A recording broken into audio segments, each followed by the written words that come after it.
Welcome, kind listeners, to Under the Banyan Tree.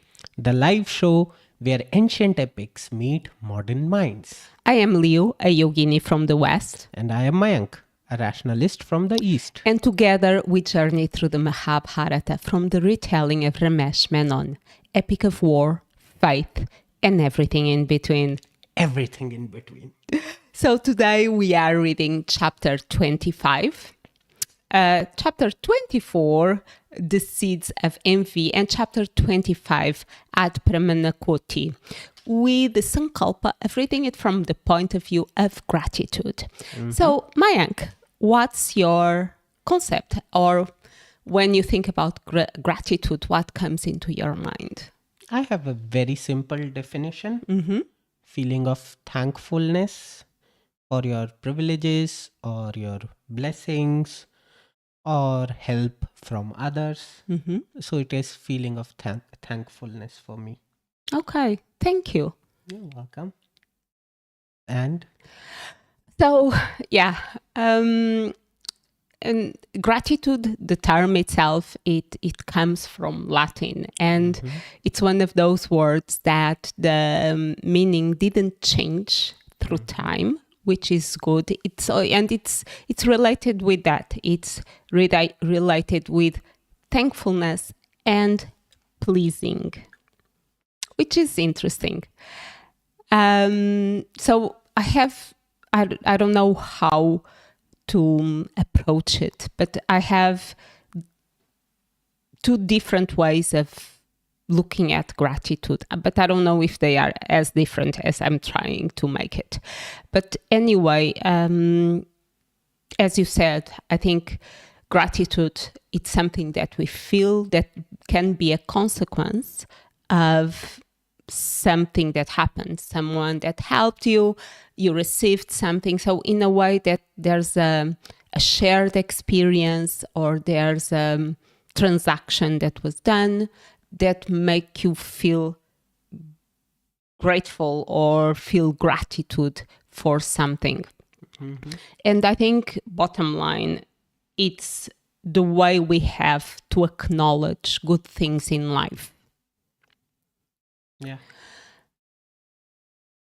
Nowadays, and with neuroscience and understanding how our state of being influences our interaction with life and our mental capacity and physical capacity, we more and more tell people to evoke the sensation of gratitude, because by doing so, there's a certain change in your hormonal system and even the way you act in life. You will become more motivated. You will look into things in a different way. So, and for me, is those two dimensions is gratitude as a reaction and gratitude being evoked within yourself. Like, yesterday I went for the first time for a jazz class that I was absolutely terrible because I don't know what's left and right. And I came back just feeling grateful for that moment, and grateful for going because it was late for me, and it was like, oh, okay. But I felt grateful that you pushed me and I went. And yeah, it reduced my cortisol and all of that. But I think there's a more tangible understanding of gratitude. There's gratitude that is more subjective. Yesterday or the other day, we were talking about, or I introduced the concept of toxic gratitude. And for me, is that have you ever heard someone saying, oh, but you should be grateful for this or that? And, sometimes we find ourselves in a job that we really don't love it and it doesn't fulfill our purpose. Oh, well, but I should be grateful because I have a job and I'm paying the bills and I have a comfortable enough life. So And it's in that context that I think about toxic gratitude, because it makes you have a fixed mindset instead of a growth mindset, instead of taking risks and being grateful for possibilities, even the ones that you cannot envision. I think that's it. Yeah. And I think one more concept which you talked about was retrospective gratitude, Oh, yeah. that you don't feel grateful in that moment, but maybe later you realize that, Yeah. oh, well, whatever happened for the best. So, Yeah, when I look back in my life and what at that moment in time it was seen as the worst possible thing, like having car crash, or suddenly you are out the door without a house with 200 euros in your pocket, and it's like, oh my god, this is the worst thing in my life. But looking back, it's like, oh, it was the greatest thing that could have happened to me, but only in retrospective. I don't have usually this kind of a positive outlook to my life, but okay, if Leo says so, I accept it. Well, a bit No, of. but I get it. Like, I got the concept. Mm-hmm. It's just I feel you are way too brave to even accept great adversities uh, as something which helped you or which molded you later in your life into a better person. And I can see that. I can see that in you, and I acknowledge that. Uh, it's just probably I am a bit of a coward in the sense I don't want anyone to go through such situations. Uh, yeah, so But maybe you never had to be brave. yeah, like I'll be honest. I consider myself to be privileged. I consider myself to be. Or maybe you were brave, but from your point of view, because it's something natural to you, Mhm. you don't acknowledge it as being brave. Yeah. Like, there's many times, like, I do something very naturally and it's a second nature to me, so I don't value it. Mm, Someone outside, yeah. they will value it. Mm. And I think it's more in those regards, instead of you not being brave, that I try to provoke you. But it's more about you don't value it because it's natural to you. Yeah, maybe. And I think it's not about what shapes us, it's not about what happens to us, but the way we act and react to what happens. And you initially never act in a way that put you in a place that you need to go and search for your limits Mhm. and go above something.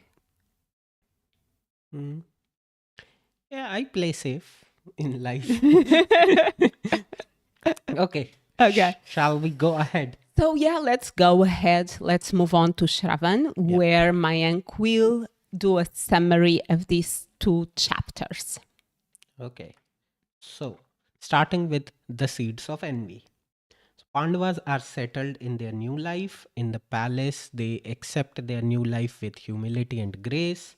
Uh, the people, the people in the court, the people in Hastinapur accept Pandavas as their own because they are courteous and kind, while Kauravas are arrogant and cruel. Duryodhan perceives Bhima as his main threat because Bhima is someone who is huge, innocent, wild, very strong, and he's getting a lot of attention by from Bhishma. Uh, so Duryodhan also feels that Bhishma's love is getting divided between Pandavas and Kauravas, and they wrestle, and Bhima gives Duryodhan some good thrashing, And somehow Duryodhan is burning inside, seeing Bhima day in, day out. So Duryodhan wants Bhim to be dead. Arrives Shakuni, a plump, cold uh, man with pale serpent eyes, with womanly hands, and he comes to instill more poison in Duryodhan's heart against Pandavas and asks him if he wants to be a king or a servant. And he puts in sinister thoughts within Duryodhan, uh, and he promises, and in return, Duryodhan promises Shakuni that he will be his minister in future. The next chapter at Pramankoti. So Shakuni comes with the plot, and Duryodhan is the executioner, and they organize an outing for Kauravas and Pandavas at the bank of Ganga. There is a there are many tents, couches, silks, kitchen which rival the palace of Hastinapur, bright flags, and all the cousins they go on elephants and chariots to that place. Duryodhan counsels and consults with Pandavas for every small detail so that Pandavas for sure come to that outing. And people of Hastinapur are pleased to see that now all the rivalry between the cousins have gone. Even Bhishma is happy about it. Pandavas are totally unaware of the plot, they are totally disarmed. They go to Pramankoti, the cousins, they wrestle among themselves. Bhima again beats them all. Then they start feeding each other while having food. They start feeding each other. Duryodhan started the proceeds by feeding some sweets to Bhima and made sure that he finished all those sweets, and those sweets have poison. It's a slow acting poison. Duryodhan announces, let's go for a swim. They all go for a swim. Bhima feels sleepy, so he comes out and and decides to take a nap on the sandy beach of Ganga. Later, all the brothers they go back again to the Pramankoti for the second round of helping for food. And during that time, Duryodhan kinds of nicks out from that place and ties Bhima, who is deep asleep, ties Bhima with some branches and drags him to river Ganga, as you can see in our thumbnail. And then Yudhishthir inquires where is Bhim, and Duryodhan very innocently says, oh, probably he may have gone back. When they reach back to the palace, Kunti asks for Bhim. There is the Bhim is, and Bhim is not there. So the Pandavas they again come back to the place at Pramankoti and they see the marks and indentation of some big body being dragged and then put in river Ganga. But because it's too late, they decide they have to go back. And Kunti is distraught. She says to Vidur that it is Duryodhan who killed him. Vidur says, "You that's a rash accusation. Better not to make such an accusation because then your other sons would become a target." And on the other side, Duryodhan and Shakuni they are celebrating their win. Uh, Shakuni asks Duryodhan again and again that no one saw you, and Duryodhan assures the same. And the chapter ends with Duryodhan declaring that he's a man today and he orders for two young girls, one for his uncle and one for him. Actually, I don't think that specificity is in the chapter. It was there. It No. was there. See the last line. The Read last line? yeah. For the uncle and his nephew. Yep, you are right. Well done. Thank you. I pay attention to these things. Okay, that's great. Thank you. Thank you. Okay, so thank you for the Yes, it was an elaborate summary. it was elaborate, and after I will ask you some questions because you said some things. I was like, oh, interesting. I didn't think about that. Mm-hmm. Like, I didn't think about Shakuni coming to instill more poison. Mm. I actually thought that Shakuni came to validate his hatred and give action into it. Mm. Because when Duryodhan shaked the hand of Shakuni, Shakuni was even shocked with so much intensity. So it's like Shakuni came to give an outlet. And the very naive maybe way for me to seeing this is,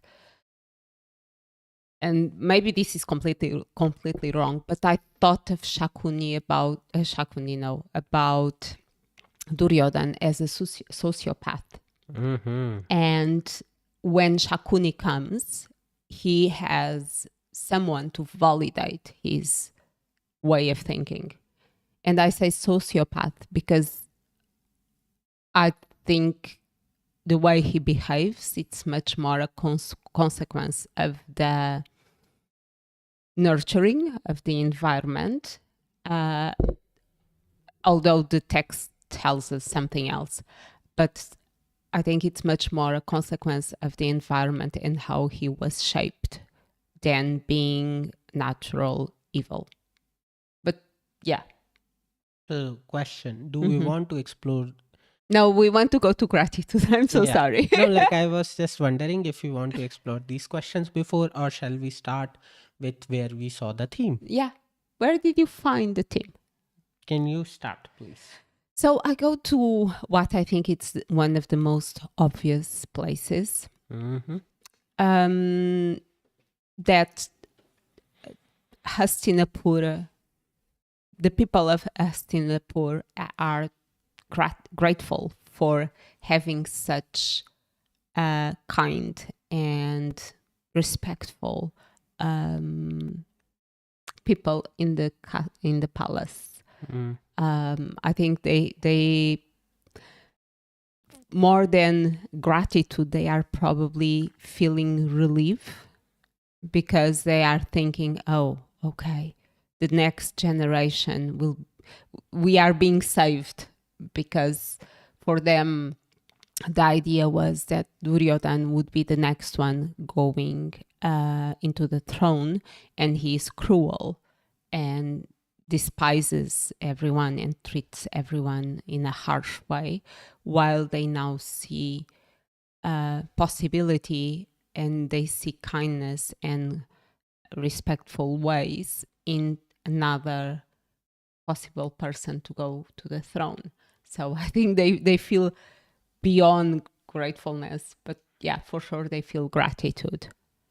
Yeah, I also thought in the same manner. I didn't think about the relief factor, but I think that's a very good point which you noticed. Mm. And I would also say it in the opposite side as well.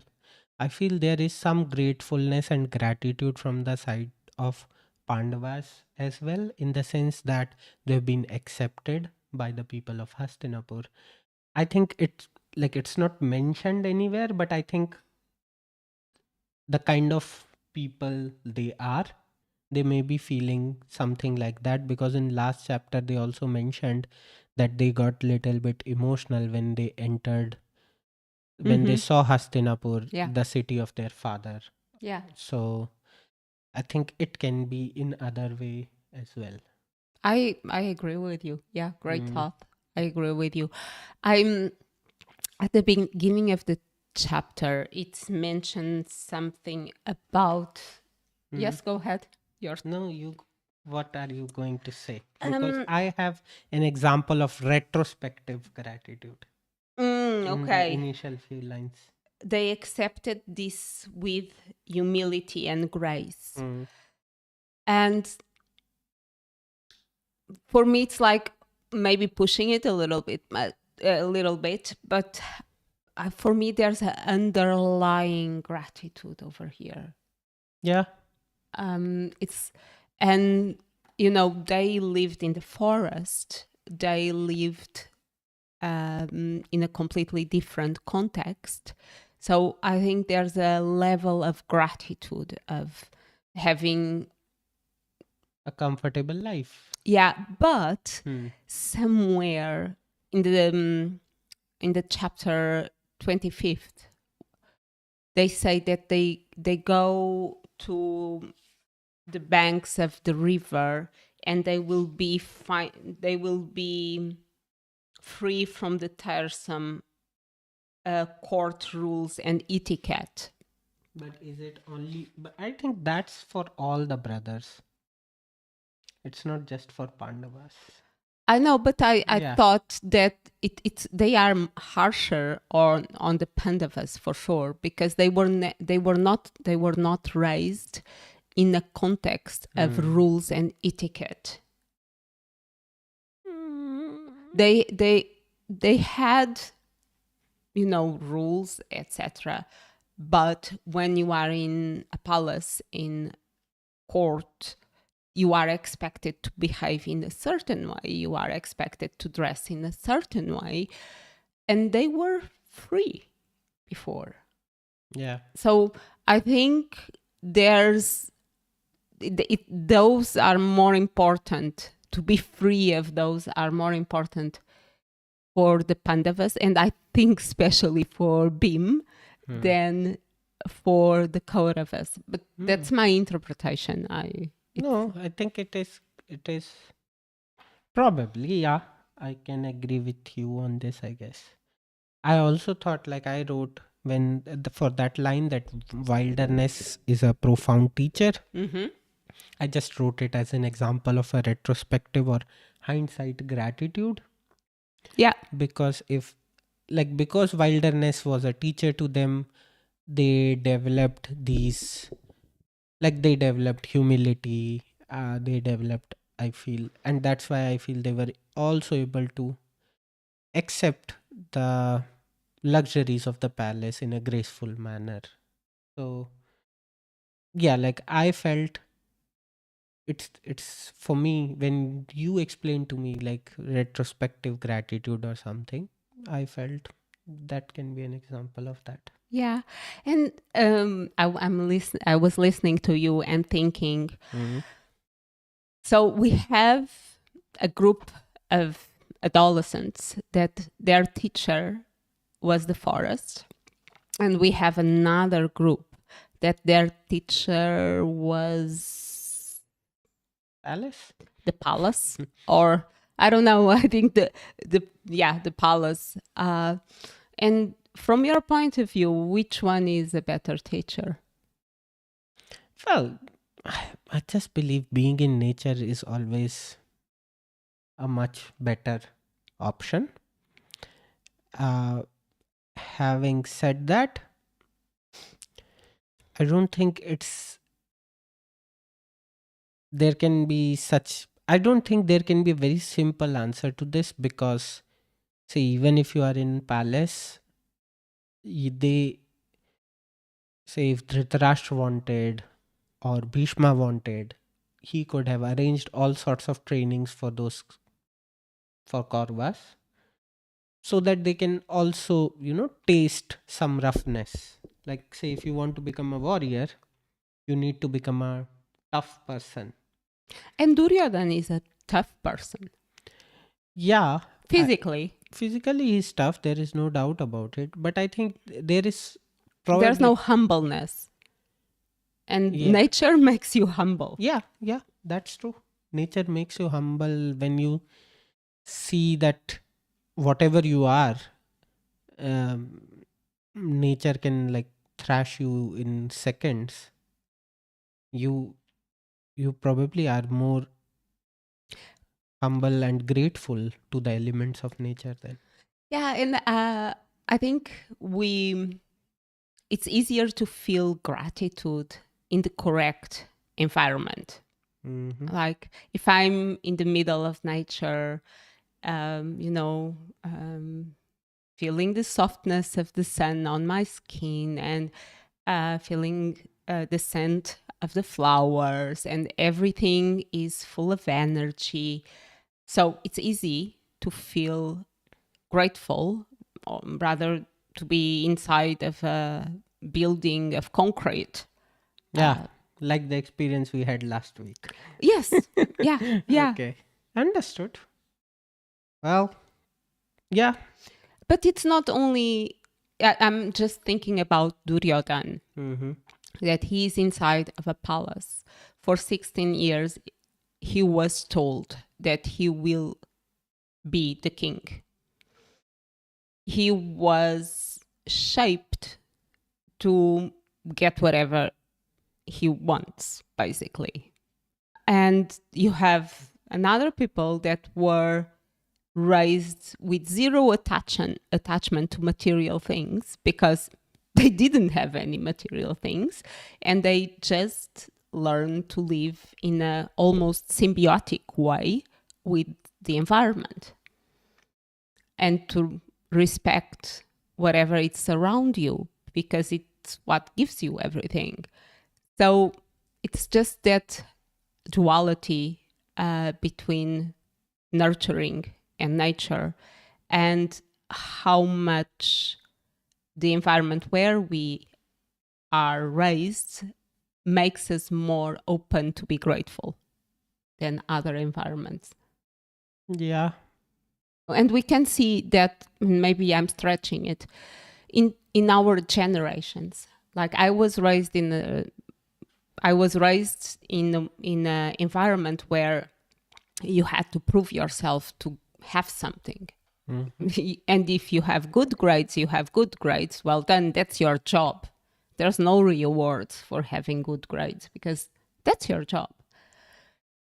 And in a way, and looking in retrospective, that made me a person that easily deals with adversity. While other generations where everything was a given and they consider themselves entitled of everything, there's less resilience maybe being built. And in a way, because I had to work for everything, I feel grateful. While if I feel entitled of something, I will not feel grateful of anything because it's my birthright. Like Duryodhan had this feeling that the throne is his birthright. Yeah. So he would, and even for him, the throne equals power, while I believe for Yudhishthir is a responsibility. Yeah. Yeah. Well, I'm distancing myself from the comments against the new generation. Which, I'm always in your favor, folks. but I didn't talk about any new or old Yes, generation You didn't talk. You just put them under the bus, but you didn't talk. I didn't put, and I don't think about You don't have generations, to okay? defend yourself against rash acquisitions. I'm just elaborating Okay. on what I said because I don't think you can do a clean slate of a generation, Yeah. okay? Because people are raised in different ways. Yeah. Probably people of my generation have a sense of entitlement. I'm talking about The way different you were. ways we are educated. Yeah. And I'm not saying that the way I was educated, it's the right or the wrong. I'm saying that a specific thing made me more resilient. But that doesn't mean that someone else that was raised exactly in the same way as me, it would become resilient. Because you have nature and nurture. And it's the correct combination of those two ingredients that will result or flourish in a certain way. And I think that's the most important thing, to understand the nature of the person that you have in front of you, to nurture in the right way, to allow her or him to flourish. And I am a believer of you have to face some adversities if in case you want to flourish in life. You sweat in peace so that you don't bleed in war. So Great no, sentence. it's not from me. I just read it in India where they train soldiers. So they literally said that we sweat in peace so that we don't bleed in war. And I think that should be part of education as well. You have to, and for kids, it's all simulated adversity. They are not in real adversities, like when we are giving exams, it's a simulated adversity of life. It's not something which may which may cause you physical discomfort. Yes, we perceive it as a physical, mental, emotional discomfort, but it's still a simulation. And the idea is that you excel in simulation, or at least you learn from the simulation, so that you are ready for the real tests of life. Taxes are painful, kids. Okay? You don't feel good when half of your salary is taken away from you. But you have to learn it from the childhood. And be grateful that that 52% goes into Yes, the government's pocket. Likewise, give 52% of your food every day to your parents. Okay, so that you learn taxes from the very beginning. or change country. Yeah. Dubai. Switzerland. Well, yeah. But Dubai, it's like 0% taxes. But yeah, then no culture there. So you can choose. But be grateful that you pay those 52%. Yeah, I have no complaints. Inside, I'm crying, but you can see the smile on my face. Okay, let's go back to gratitude. Yeah. What else did you see gratitude in the text? I think in the first chapter, I found very few places.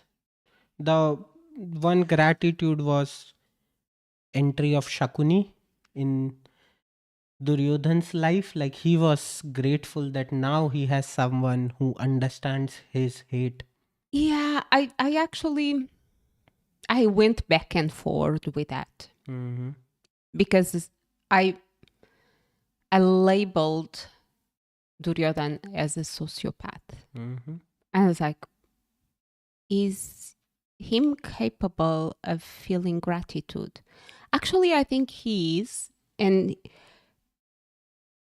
he's really grateful and happy and probably beyond that for having Shakuni validating his point of view and enforcing his strategy.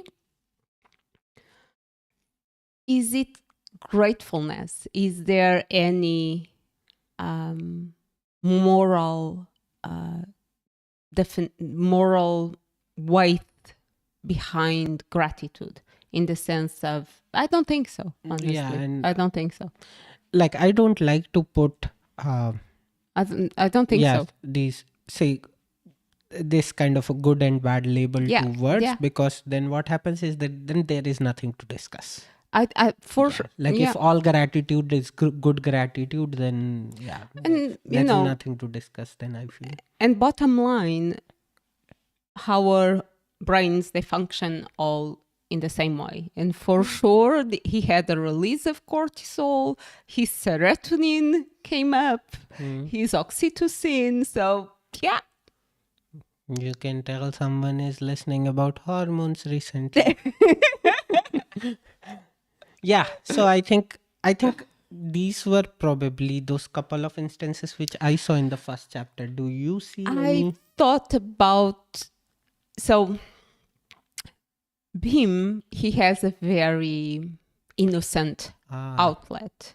Okay, he's just living it. And I think Yeah. of the way he lives, the four Pandavas are very grateful because they are protected and they will not be threatened by the Kauravas because Bhim is there. And all attention is on Bhim. And he beats everyone. No, and I also felt like Bhim was truly grateful for this new life in the palace. Like he was compensating for those years lost. I think he was also grateful towards Bhishma's love, like for him, Yeah. because they missed out on all those things when Yeah. they were in forest. So I think he truly enjoyed it and also had a gratefulness towards those things. Like this is what I believe. I think Bhim wears his heart on his sleeve. Yes. And there's no thickness in him, in the sense of he does not hide whatever he's feeling. He's not cunning. Yeah, he's transparent. Thank you. I was looking for the word. He's completely transparent, and his only mistake is to think that everyone else is like him. Yep. Yeah, but to be honest, like I really liked the description of Bhim in the chapter. It was very nice to read it. So we found, in a way, two more instances of gratitude. The Pandavas towards Bhim and Bhim towards Bhishma and the new life. Yeah. And sweets. Yeah. And like in the second chapter, and with knowing what they know, I think the Pandavas are truly grateful that for the new and improved Duryodhan. Yes, because they believe actually that now they are becoming friends. Yep. And even Bhishma is happy. Yeah. So I think he may have he may be expressing gratitude towards God that okay, finally at least I may die peacefully. I think there's, we are seeing from the outside, so we know that everything is theater. Yeah. But I think truly they are ecstatic and happy and grateful that they can live as a family. Yeah. And the people of Hastinapur, they were pleased. They were probably grateful. So. Yes, absolutely. Yeah.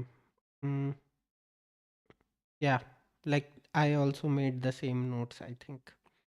And then that thing which you talked about, that all the princes, when they were away from the elders, the masters, the tutors, they were like, yeah, freedom. Yeah. And I think they were very grateful. I think all kids enjoy such outings. And if you remove Duryodhan and the episode with him, I truly think that they would get along together. And probably they were honestly getting along together, except Duryodhan, because he had his own agenda. Yep. Which is sad. Yeah. And I think like all those instances, I felt especially the second chapter was full of, like say Duryodhan started feeding Bhima. I felt, good vibes. Everyone is enjoying, everyone is liking it.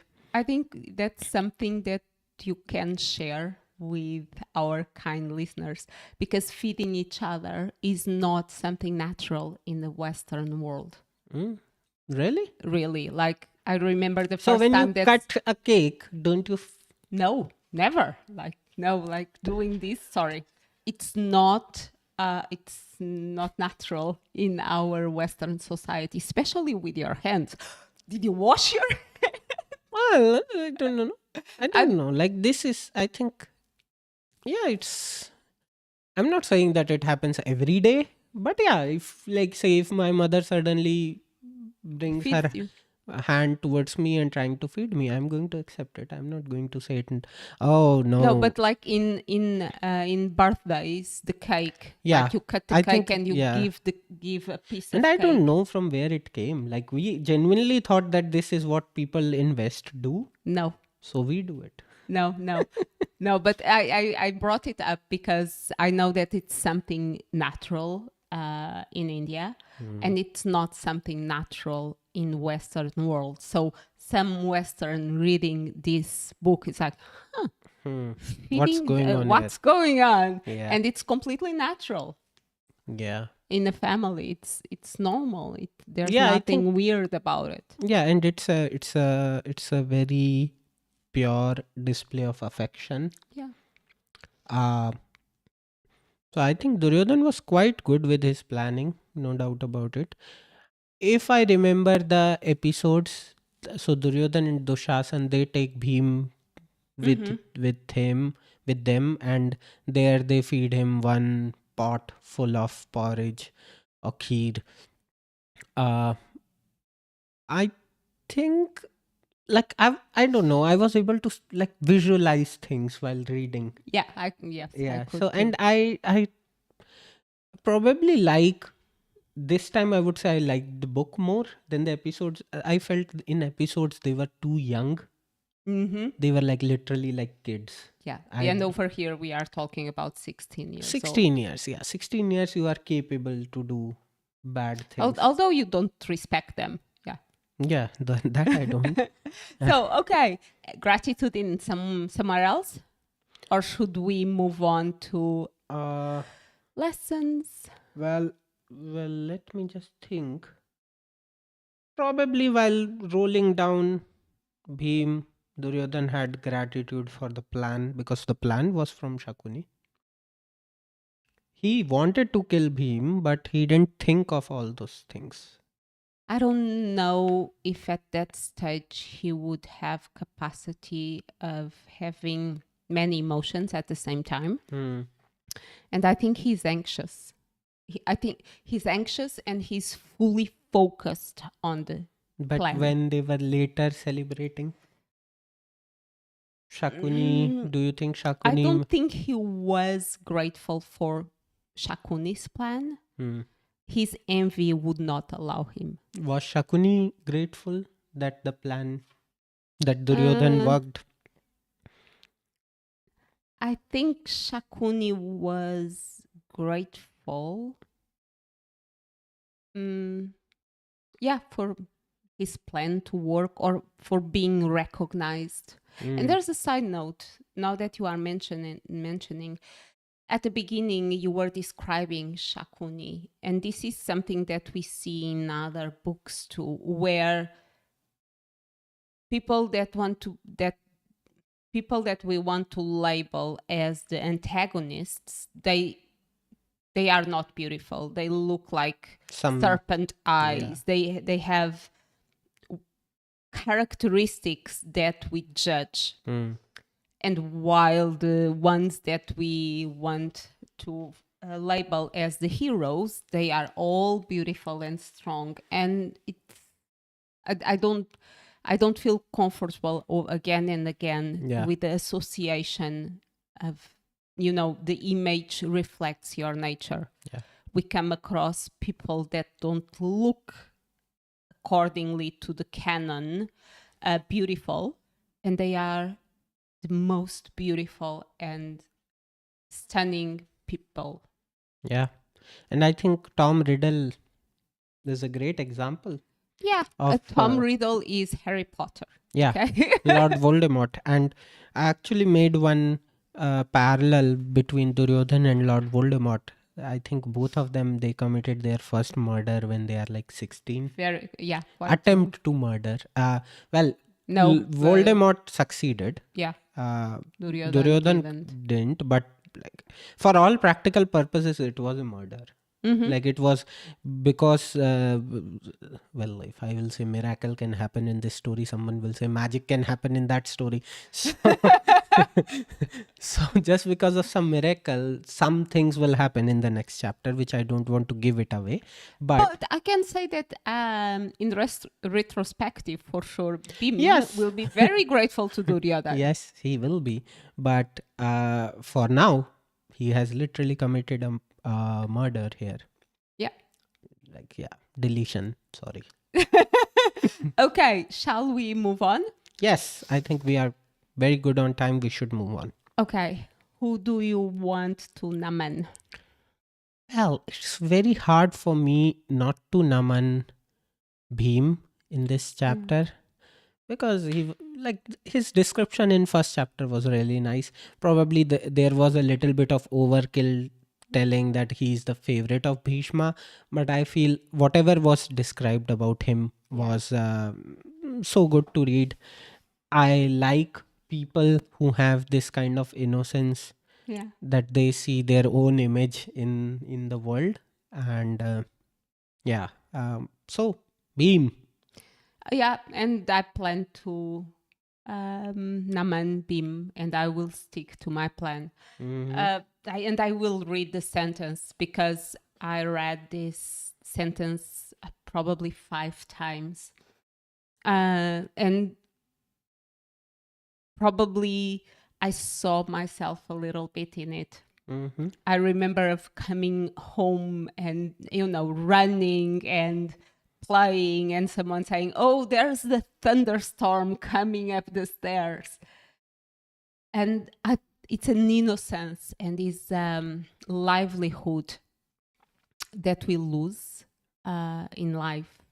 And that's growing old. It's not growing up.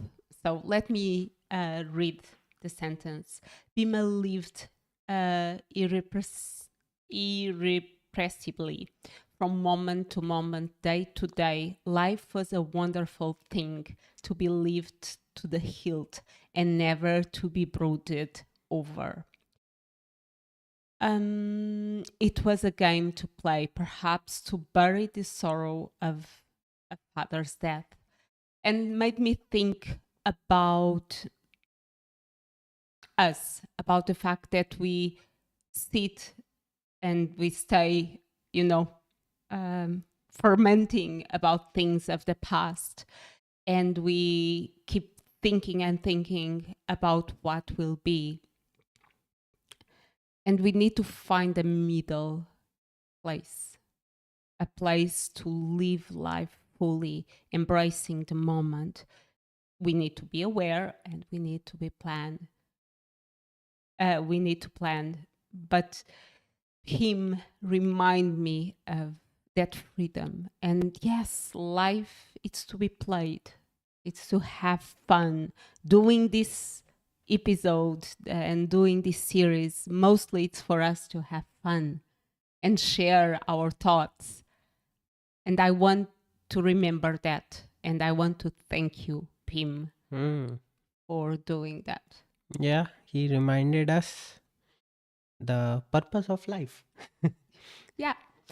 What else? Okay, so do you want to add anything or should I announce next episode? Yeah, I think we are good to announce the next episode. I will just ask our kind listeners to comment about uh, the nature of Bhim, in the sense like, do they appreciate what Bhim did, not in these 2 chapters but throughout Mahabharat? Because for sure I severely underestimated how loving his character is. And with a very thorough reading of, like, when I watched Mahabharata as episodes, I never appreciated Bhim that much. But now with the readings, I've come to know like what sort of a uh, teddy bear character Bhim is. And I would like you to please share your thoughts. What do you think about Bhim and his wild and windy nature? Thank you. So now let's move on. So next week we'll be here with chapter 26, Under the River. And our sankalpa is to read it from the point of view of resilience. Good theme. Yes. And I think we are done.